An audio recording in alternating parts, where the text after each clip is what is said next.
So I can be able to say now, with the current focus of the UN and the government plan, we are clearly aligned in terms of going forward. So this will ensure and will therefore be able to help your office in terms of the monitoring and evaluation to be able to see the impact of these donor resources and how they are being used. I want to reiterate again that the National Treasury and Economic Planning is committed to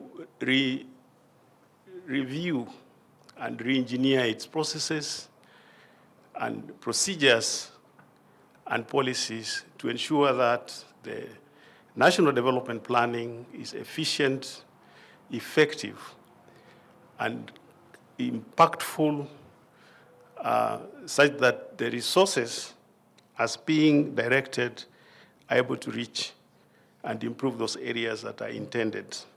So we will be able to work together with your office and the UN in the implementation of the government's development agenda.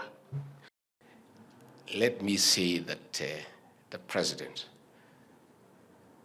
anchored this coordination role to this office to give impetus to efficiency and seamless coordination of development partners programs.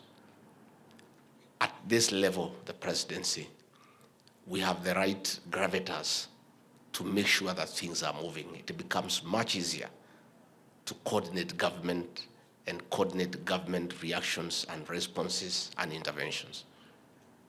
Our unit for coordination at AGEN is now fully functional. We have a full floor on 6th floor in Harambee House Annex with all the facilities, state-of-the-art, conference rooms,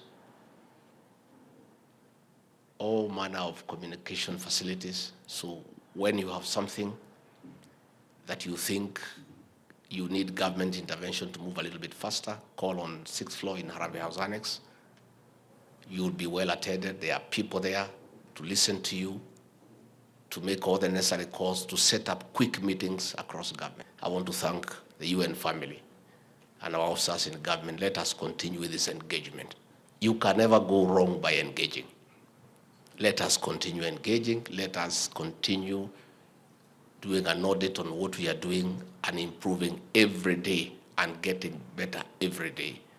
And I'm sure with that kind of engagement, we'll be able to achieve our goals, we'll be able to implement our programs, and we'll be able to make lives much better for our people.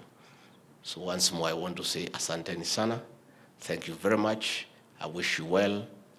We are around. We'll continue with these engagements. And whenever you think that you need to have me around, I'm always available at short notice because that's what I'm paid to do. And I get a salary every 30th, so I must earn it by just being available to engage. And once we do that, we'll be better people and we'll achieve much more than we would have if we won.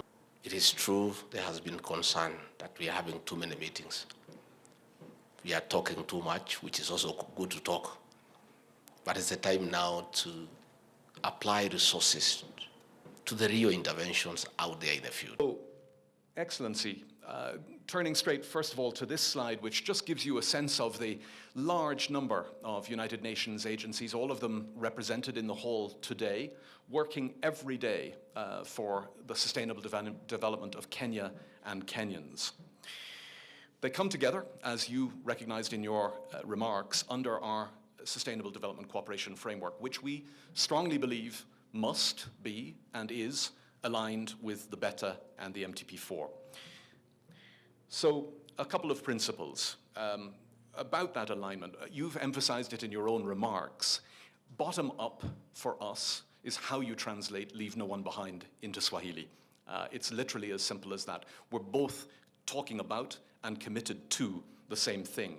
And that translates, as you'll see, I think, into really strong programmatic alignment. The framework, this cooperation framework, currently runs for the 4 years leading to 2026, and our ambition is to mobilize $2.2 billion, or about 285 billion Kenyan shillings, for its implementation. I have to caution, we haven't mobilized all of it, but we've mobilized quite a bit. The county governments are currently employing different strategies to accelerate the implementation of the SDGs. We therefore call upon the UN to partner with counties in accelerating the implementation of the same. The Council of Governors is supporting county governments in undertaking local reporting of SDGs through the voluntary local reviews. We have noted a significant increase in the number of counties undertaking voluntary local reviews, rising from 5 in number in 2019 to 19 this year, 2024. We've been working with the State Department for Planning in aligning the voluntary national review process to the voluntary local reviews.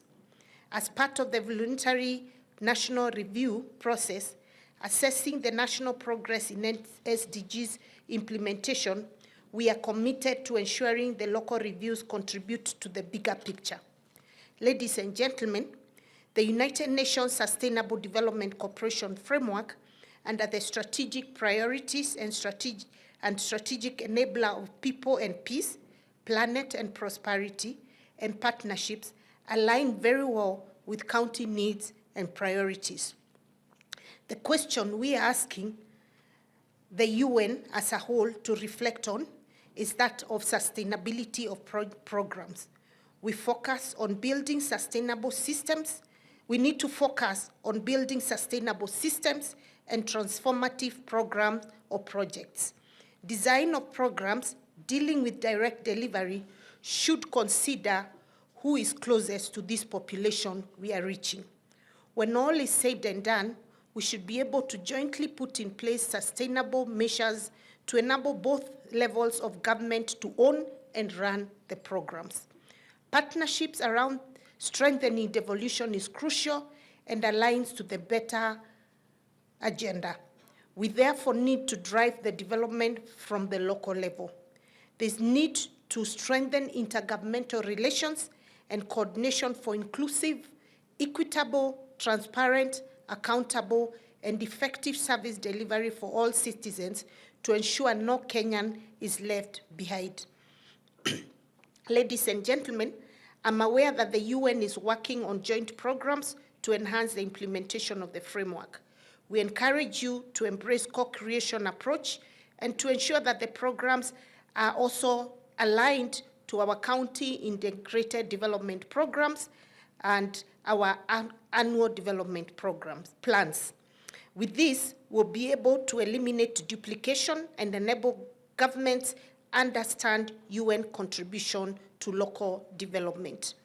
We do have over 20 UN agencies working in Kenya today, but only a few are engaging directly with counties. Let's consolidate our support to counties and engage them. Excellency, the International Development Partner Coordination Unit within your office has really come to give the much needed leadership in that space. Because when we talk about 80 billion Kenya shillings, I think that was the amount of what has gone into the development cooperation between the UN and the country. Those are huge resources. And when we don't have proper coordination and proper alignment, then we will compromise the impact that we would want to see. So, and for the past 1 year and some months, for us, it's been really setting the ground, ensuring alignment between the development partner programs with those of the better priorities. And I can confidently say that we are at a stage where we are ready to take, to fly. We are ready to take flight. And this discussion here comes at a very important point. And I would want to say that we really need to have structured engagement. My sister Carla here, and I really wish you well in your next venture, she will tell you the back and forth engagements we have had to have with a number of bilateral partners, trying to work backwards on programs that are already ongoing to align with our priorities. I would really want to plead that for any programs that are at inception stage, let us have very structured engagements. You will go to a ministry where we have 3 to 4 state departments. When you engage at the level of one state department or one department of the ministry, which I have seen happening a lot of times, then we lose the bigger vision of the ministry.